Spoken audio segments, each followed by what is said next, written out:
윤석열이 한동훈을 용산에 불렀는데요. 나는 이 지점 보고 그냥 윤석열이가 야 동훈이 좀 들어라 그래. 그래서 자기들끼리 이렇게 만날 수 있잖아요. 근데 왜 공개적으로 불렀는가가 되게 궁금했어요. 조용히 만날 수 있는데. 근데 그 만나는 자리가 뭐냐면은 국민의힘 지도부하고 대통령실 수석들과 대통령과의 만남이에요. 그렇죠. 근데 지도부라고 하면은 여러분들 아시겠지만 비대위원장, 비대위원, 뭐 원내대표 이런 정도 있잖아요. 근데 또 비대위원은 안 불렸어. 김경률이가 속해 있거든. 그렇죠. 그러니까 지도부 그러면 한동훈하고 저 원내대표만 불렀단 말이에요. 근데 왜 공개적으로 불렀냐고. 그 얘기를 해봐야겠죠. 네, 해봐요. 그러니까 한동훈 측에서는 그 한동훈 측이라고 이제 그 들어간 사람이 윤재 원내대표와 한동훈 비대위원장 그리고 아까 김경률 참석하지 않았다고 했잖아요. 그리고 한동훈이 또 똑 집은 사람이 한 명 있죠. 장동혁 사무총장도 참석하지 않았습니다. 그런데 윤석열 측에서는 비서실장, 정무수석, 홍보수석 다 참석했잖아요. 저는 왜 윤석열이 그것도 관저가 아니라 대통령실로 불렀을까? 저는 가두리 양식으로 불러놓고 한번 조져보겠다라는 생각을 해서 부른 게 아닌가 싶습니다. 뭐 유튜브에 썸네일이 이거예요. 썸네일이. 북한인 줄 알았어요. 묻었나 봐. 실제로 여러분들이 계속 머릿속에다가 약속대련이라는 글자가 있어갖고 자꾸 머릿속에 그 생각을 지우시고요. 사람과 사람의 일이에요. 그냥 절대 권력자 한 사람이 있는 상황에 그 절대 권력자의 자존심에 스크래치를 낸 자와의 이야기예요. 이렇게 보시면 될 것 같고요. 저도 처음에는 실은 약속 대련인가라고 생각을 처음에 초창기 때 했어요. 그래갖고 지난주에 제가 말씀을 드리니까 푸나님께서 그것이 아니다라고 계속해서 나중에는 그렇구나. 방송 말미에는 그렇게 생각이 들었는데 우선은 29일 날 원래 이재명 대표와 한동훈 오찬회동이 예정되어 있던 거였습니다. 근데 그것이 갑자기 이게 취소가 됐던 거죠. 그런데 지금 왜 그랬을까 생각하면은 결론은 다들 아실 거예요. 자, 한동훈, 너 내 앞에서 무릎 꿇는 모습을 전 국민이 다 보이게 한번 해보자. 나의 파워를 보여주겠어. 약간 유치한 이런 내용은 아닌가 싶어요. 그런데 21일 날이요 보면은 윤석열과 한동훈의 갈등이 시작하는 보도가 21일이었어요. 그날이 또 뭐였냐면 한동훈 비대위원장이 윤석열 이제 대통령실에 사퇴 요구했고 나는 거절했다라는 그 발언을 직접 한 날이 21일이고요. 그리고 우리가 지금 법무부 장관 내정이 언젠지를 좀 보셔야 돼요. 이게 23일입니다. 그러니까 지금 이 법무부 장관 박성재 내정은 이제 17기잖아요. 사법고시 이제 17기고 한동훈 27기입니다. 10기수 확 위로 이렇게 올린 거. 근데 그 전에는 여기를 공석으로 비워놨었어요. 왜 그러냐면 그 전에 차관도 예정했고 검찰 인사, 법무부 인사를 다 했지만 장관 자리를 그냥 뒀단 말이죠. 근데 23일 날 이렇게 법무부 장관을 내정을 그것도 10기수 2로 딱 내정을 하면서 한동훈한테는 네가 다시 내각으로 들어올 길은 없다라는 걸 보여주는 것이고 국민들 앞에 네가 나한테 개겼어? 내 앞에서 무릎 꿇는 모습을 다시 한번 내가 공론하면서 보여주겠다. 이런 좀 유치한 발상에서 갑자기 부른 건 아닌가 생각이 듭니다. 근데 그런 분석도 가능하고 한편으로는 법무부 장관을 마땅히 할 사람이 없어서 거기다가 지금 누구를 못 꼽고 있었는데 검찰 조직이 일종의 동요할 수 있고요. 사실은 지금 남아있는 검찰 조직은 다 한동훈의 사람들이라고 그렇죠. 보면 되니까 그러면서 딱 그 이야기인 거죠. 이제 네 사람으로 꽂은 거는 이걸로 끝. 뭐 이런 식으로. 자, 어쨌건 여당 지도부 오찬이라 그러면서 지금 김경률은 부르지 않았어요. 더 재밌는 거는 저번에 이번에 보니까 한동훈이가 폴더 인사하던 거 있잖아요. 저거 기자들이 잘 찍어보면 저거 폴더 인사가요. 멈춰있는 상태가 아니고 저렇게 숙였다가 바로 올라가거든요. 근데 이 상황에 잡혀가지고 한동훈 평생의 굴욕사진이 하나 나온 건데 언론사가 어제 대통령실에서 만났을 때는 한동훈이 저렇게 인사 안 하더라. 뭐 이런 식으로 이야기를 하고 있는데 근데 저는 여기서 이 지점이 이렇게 있다고 봐요. 그러니까 쉽게 표현하면 윤석열의 뒤끝 장렬 상황. 뒤끝 장렬 상황. 이런 측면이 있거든요. 여러분 그 용산 대통령실 가봤습니까? 네? 그 근처 한번 가보신 적이 있는 거기 거예요? 발암물질 많이 나오고 그래서. 그러니까 뭐냐면은 그 대통령이의 위세라고 하는 거는 서촌으로 불렀을 때도 보면요. 어마어마한 경호팀과 막 그렇죠. 내각들 다 내려오잖아요. 거기에 비하면 국민의힘 비대위 정도는 좀 굉장히 스몰하고 작고 대통령실에 들어가려고 할 때 그 사무한 경비부터 시작하면은 위세 과시가 일단 되죠. 엄마 나가 와서 여기 보니까 엄마 저쪽에 그 용산 공영 가리키면서 아까 널 묻어버리겠다는 그 장면 있잖아요. 그러면서 야 내가 이 정도 위치에 있다는 걸 한번 보여주는 것 같고. 그리고 또 한편으로 저는 이런 생각도 해봤어요. 그 12시에 오찬 예정이라고 갑자기 속보가 뜨더라고요. 그래서 정해져 있지 않은 그 급한 일정이었나 보다는 생각이 들면서 왜 관저가 아닐까. 정말 20년 지기의 어떤 형 아우 동생 그런 믿음이 있다면 관저로 불러들여서 얘기를 할 수 있음에도 불구하고 과시도 과시지만 관저에 뭐 아직까지 사과로 나갔는지 안 나갔는지 모르겠습니다만 그분이 계시지 않습니까? 그분이 봤을 때는 우리 동훈이 보고 싶지 않거든요. 그러니까 감히 관저로 부르지 않고 대통령실로 불렀다라는 거죠. 그러면서 불리긴 불렀어. 근데 김건희 명품 가방 처리에 대해서는 일체 이야기가 없었다. 난 대통령실 말을 처음으로 믿은 게 어제예요. 민생 이야기만 했다. 왜냐하면 거기서 명품 가방 이야기를 안 하는 것이 윤석열의 전략이었거든. 할 수가 없었던 거죠. 예. 할 수가 없는 게 아니고 일부러 안 했다. 일부러 안 했다. 그 뭐냐면 저게 내가 이야기하지 않으므로 너도 이야기하지 마. 뭐 이런 느낌에 가깝지 않은가. 처음에는 민생만 얘기했다길래 설마 이렇게 생각을 했는데 진짜 민생 이야기 안 해. 민생 이야기만 했을 것 같아요. 그래서 그 오찬 예정이 딱 나오고 나중에 이제 계속 기자들이 물어보지 않습니까? 그러니까 윤재욱 원내대표가 계속 얘기하는 게 뭐냐면 민생만 얘기했다. 그러니까 기자들이 물어보죠. 김건희는요?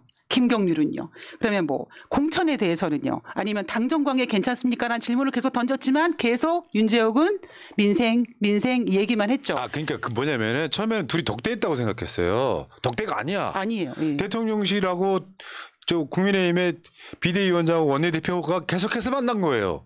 그러니까 독대해서 무슨 명품 가방 이야기하고 할 계제가 있는 게 아니라 윤석열 자체가 공개적으로 불렀던 이유가 이럴 수 있잖아요. 한동훈이가 독대를 했으면 아마 그 전용 열차 타고 올라갈 때는 그런 비슷한 이야기 있었을 가능성이 되게 높은데 그렇게 다 여럿이 만나는 자리에서 명품 가방 이야기를 안 하는 게 예를 들면 윤재욱이나 한동훈이도 그 이야기 할까 안 할까? 김경률 이야기 왜 안 할까? 하고 있을 때 계속 민생 이야기만 해버리는 거야.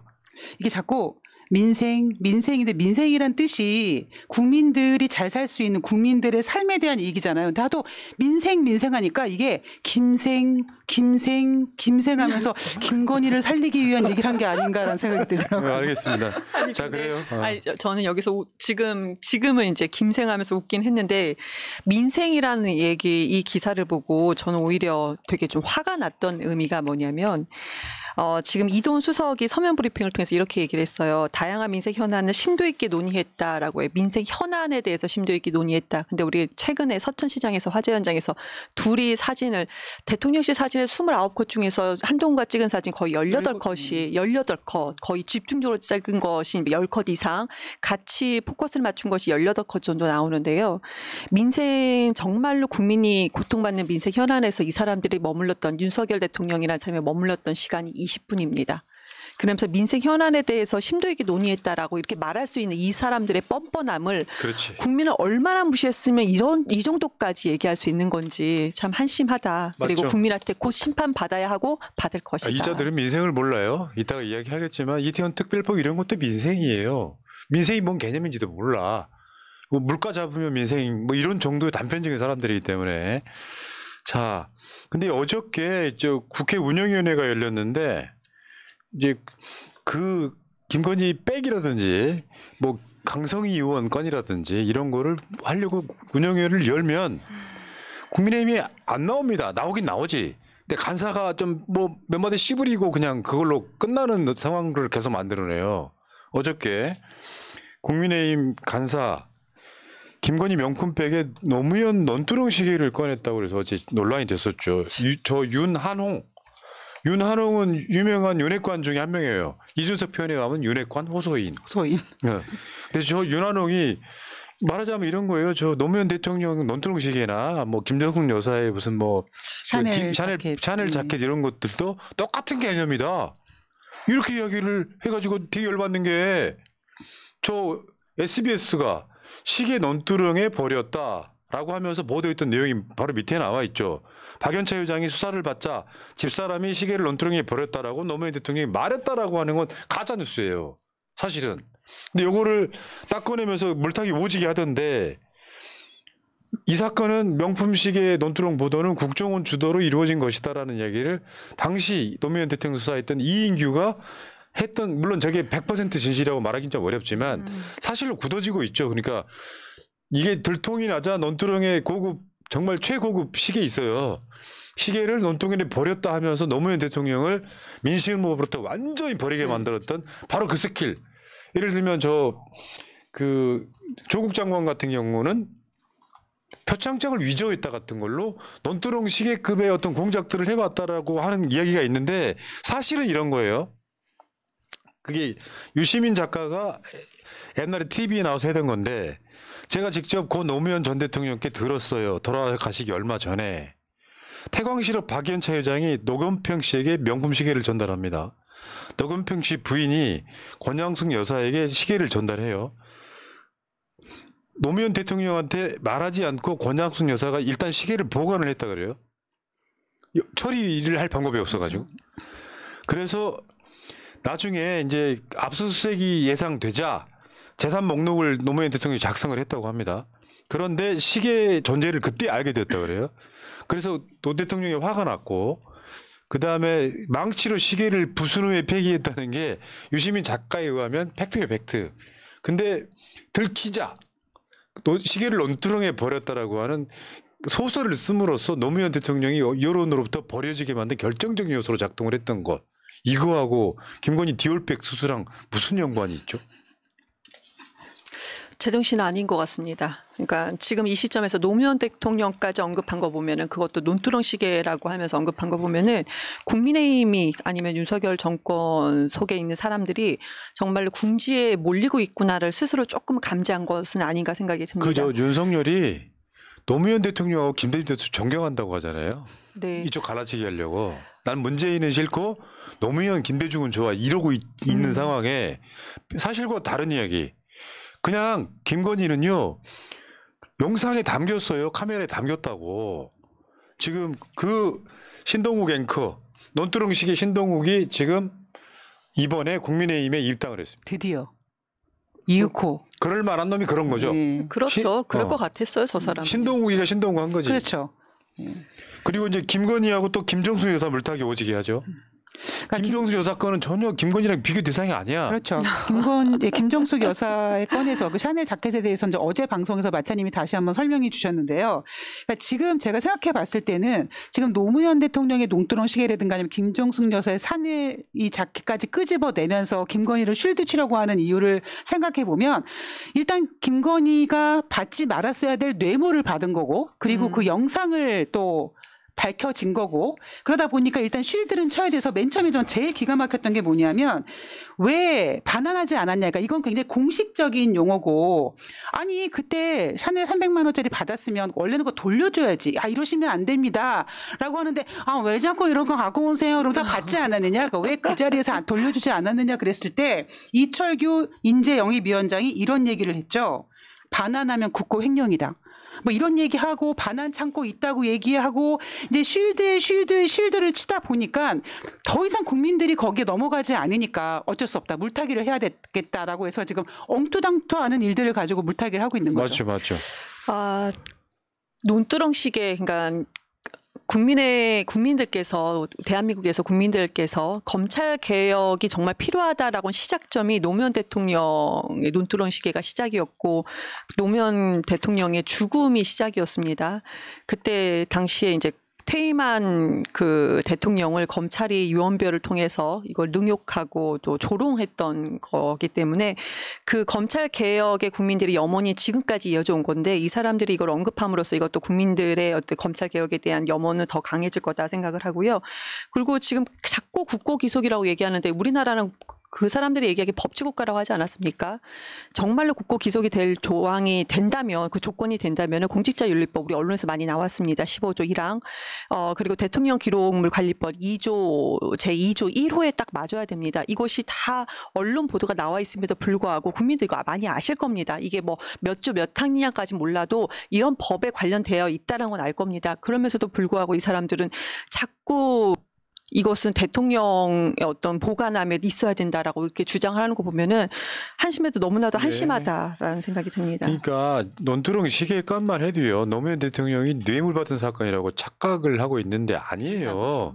노 대통령이 돌아가신 이유는 그 뇌물의 증거를 찾기 위해서 정말 수도 없이 많은 압색을 하면서 주위 사람들을 괴롭혔고 박연차는 노무현 대통령한테 예전에 정치 관례로 친구들한테 기업인들이 이렇게 정치자금 주는 게 일반화됐었던 그런 시절이고요.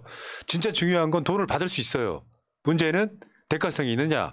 그 대가성이 있느냐에서 뇌물이냐 아니냐가 판명이 나는데 검찰이 노무현 대통령을 죽일 때 포괄적 뇌물죄라 그래서 앞으로 돈을 받을 수 있다. 지금 검찰이 이재명 대표 수사하는 것도 비슷한 맥락이에요.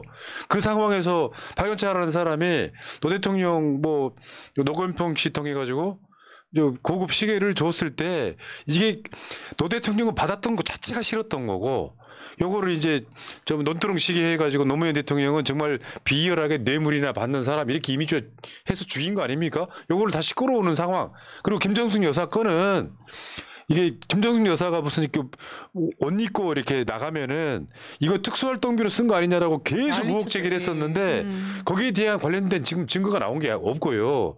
그 유명한 샤넬 자켓은 저거는 이런 거죠. 샤넬 자켓 자체가 샤넬에서 빌려서 착용을 합니다. 프랑스를 방문할 때 샤넬 제품이니까 한글로 돼 있는 거 사진 좀 보여주세요. 다음에 샤넬 측이 이거를 국립 한글 박물관에 기증하고 끝난 거예요. 이게 지금 몰래 디올백 받는 거랑 무슨 상관이냐고요. 그 물타기 오지게 하는 거고. 자, 이번에 그래서 이제 국회에서 새로 임명된 권익위원장 있잖아요. 전현희 위원장 아니에요. 윤석열이 임명한 권익위원장이에요. 명품백을 권익위가 관여할 권한이 없다고 생각한다.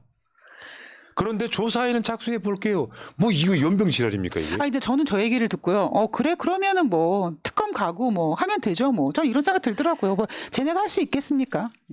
지금 이 사태를 하나하나 지켜보면서 보수 경제지까지 이런 얘기를 했습니다.